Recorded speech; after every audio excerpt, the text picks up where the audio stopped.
एक प्रश्न किसी ने किया कि आप जो प्रायः ये कहते हैं कि श्री जी सर्वोपरि और उन्हीं के अंश से दुर्गादि शक्तियां हैं, तो मुझे चुभता है कि जैसे आपकी इष्ट राधा महारानी है, ऐसे हमारी इष्ट माता जी हैं, तो आप कहते हो करोड़वें अंश में दुर्गा जी हैं श्री राधा रानी के, तो हमको भी तो चुभता है कि आप कहते हो। हम नहीं कह रहे।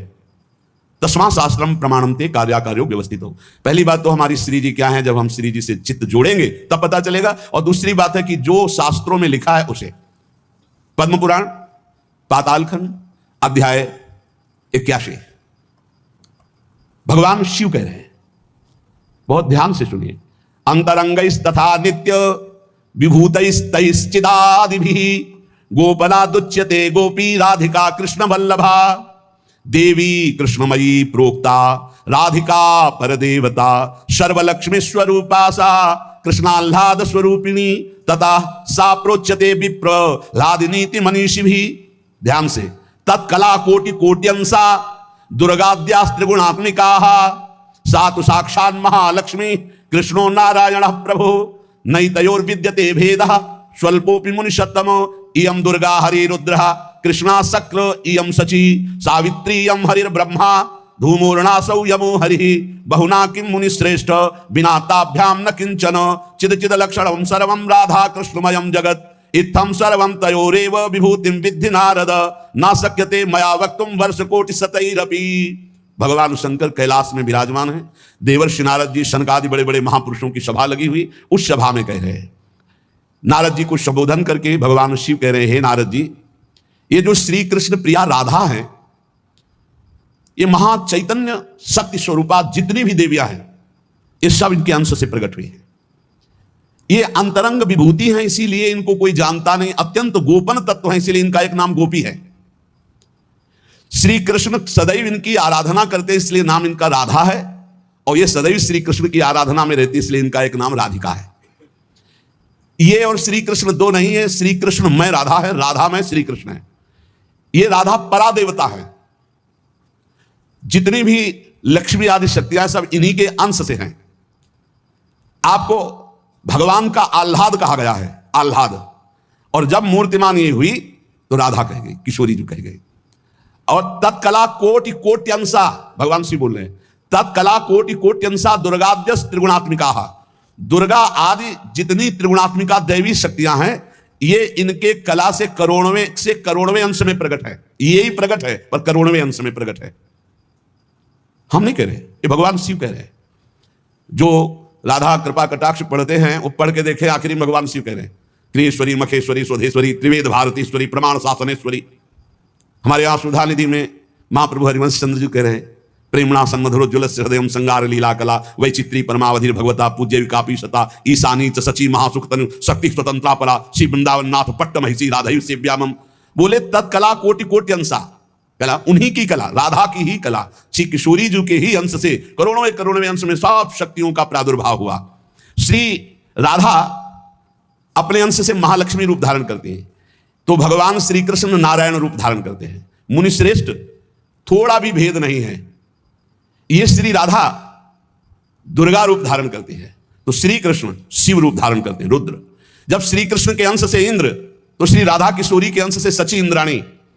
जब श्री कृष्ण के अंश से ब्रह्मा, तो राधा किशोरी के अंश से सावित्री देवी। जब श्री कृष्ण के अंश से यमराज, तो उनकी पत्नी धूमोरणा के रूप में श्री राधा किशोरी। अधिक क्या कहूं, इन दोनों के सिवा किसी की सत्ता ही नहीं। यही सब चिद लक्षणम सर्वम राधा कृष्णमयम जगत, चेतन अचेतन सारा संसार श्री राधा कृष्ण का स्वरूप है। नारद जी, मैं इन विभूतियों का क्या वर्णन करूं, अगर 100 करोड़ वर्ष तक राधा की महिमा वर्णन करूं तो भी नहीं कर सकता। भगवान शिव कुछ ऐसे भावुक जन है कि वो कहते हैं कि आप भगवान शंकर को श्री कृष्ण से छोटा कहते हैं, वो हमारे आराध्य देव, हमको चुभता है। देखो, जब तत्व की चर्चा होगी तो एक है, और जब लीला की चर्चा होगी तो वही एक विविध लीलाएं करता है, वही एक विविध लीलाएं करता है। रास में भगवान शंकर आए, अगर थोड़ा भी शास्त्र को पढ़े हो तो पढ़ के देख लेना। गोपी रूप धारण किया, रास में प्रवेश पाया, श्री कृष्ण चरण वंदना, किशोरी जी की चरण वंदना, और फिर गोपी रूप धारण करके रास में प्रवेश। अच्छा, कोई भी ये कैसे नकार सकता है कि भगवान शंकर की जटाओं में गंगा जी हैं, और वो गंगा जी क्या है, क्या आप नहीं जानते हो? गंगा तरंग रमणीय जो जटा कलापम गौरी विभूषित वाम भागम, भगवान शिव के लिए आता है। तो जो जटा कटा संभ्रमम भ्रमण नीलम पर निर्झरी जो विराजमान है गंगा जी, वो कौन है? गांगम वारी मनोहारी मुरारी चरण अच्युतम त्रिपुरारी शिरस्चारी पापापहारी पुनात्मा। देखो भाई, तत्व एक है, पर लीला में जब प्रारंभ होगा तो लीला में छुटाई बड़ाई हंसी मजाक, वो उनकी आराधना उनकी आराधना। तत्व एक है। अभी आप यहां सुन रहे हो कि जब श्री कृष्ण शिव रूप धारण करते हैं तो राधा किशोरी दुर्गा रूप धारण करती, यही है, कोई और थोड़ी है। पर जब लीला की बात आती है तो वही भगवान शंकर गोपी रूप, आज भी भगवान गोपेश्वर का श्रृंगार होता है गोपी रूप में, शाम टाइम जल नहीं चढ़ता, नथुनी बाला और सब चुनरी धारण करके भगवान शिव गोपीश्वर के रूप में विराजते हैं। भगवान शंकर गंगा जी को नेत्रों से भी रोक सकते थे, लेकिन जटाओं में धारण किया कि श्री कृष्ण का चरणामृत है, वामन भगवान का चरणामृत है, वामन के रूप में श्री कृष्ण ही है। प्राणाधिक प्रियतमा सर्वाभ्याः सुंदरी परा सर्वयुक्ता च सौभाग्य भागनी गौरवान्विता। हमारी जो श्री किशोरी जो है, एक यहां बात ध्यान रखनी है कि एक प्रश्न और आता है सभा में, जब चर्चा होती है तो उसको सुनकर के लोगों के अंदर प्रश्न आता है कि शिव पुराण में लिखा है कि भगवान शंकर सर्वश्रेष्ठ है, देवी पुराण में लिखा है कि इन्हीं से सबकी उत्पत्ति है, आप गणेश महिमा को देखो तो यम ब्रह्म स्वम ब्रह्म, सब कुछ जिस पुराण को देखो उसी से सृष्टि हुई है। इसका मतलब क्या है? गलत है क्या? जब तुम शिव पुराण पढ़ोगे तो शिव तत्व से ही सबकी उत्पत्ति है, सब कुछ शिव तत्व है, पढ़े हैं।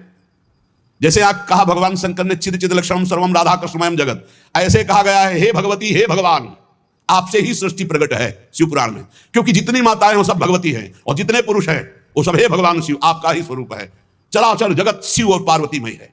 भगवान का ऐसा लिंग प्रकट हुआ शिव जी का कि 100 कल्प तक ब्रह्मा जी उतरते चढ़ते रहे, पार न पाया। फिर भगवान विष्णु उसमें पढ़ना शिव पुराण में, तो पढ़ करके बात कर रहे, आर पार नहीं पाया।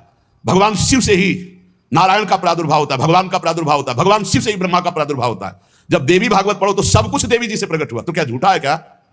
पुराण कोई झूठे हैं क्या? तो अगर उनसे प्रकट हुआ तो इनसे कैसे? भागवत पढ़ करके देखो तो श्री हरि से, नाभि कमल से ब्रह्मा, ब्रह्मा की भ्रकुट से शंकर रुद्र का अवतार।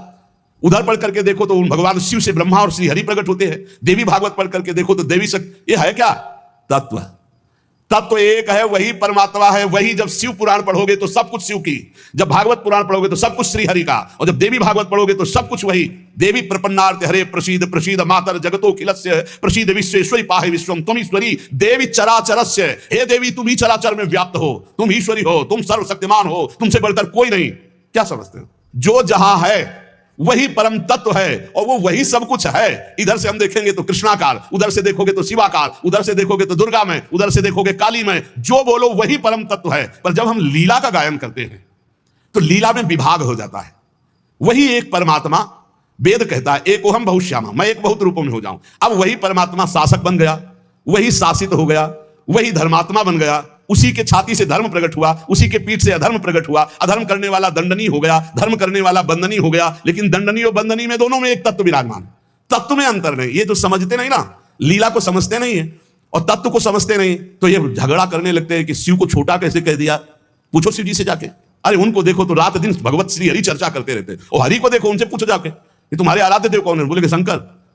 हरि से पूछो कि तुम्हारा गुरु कौन, बोले शंकर। और शंकर जी से पूछो तुम्हारा आराध्य देव, बोले हरि। और हम आपस में लाठी चलाएं।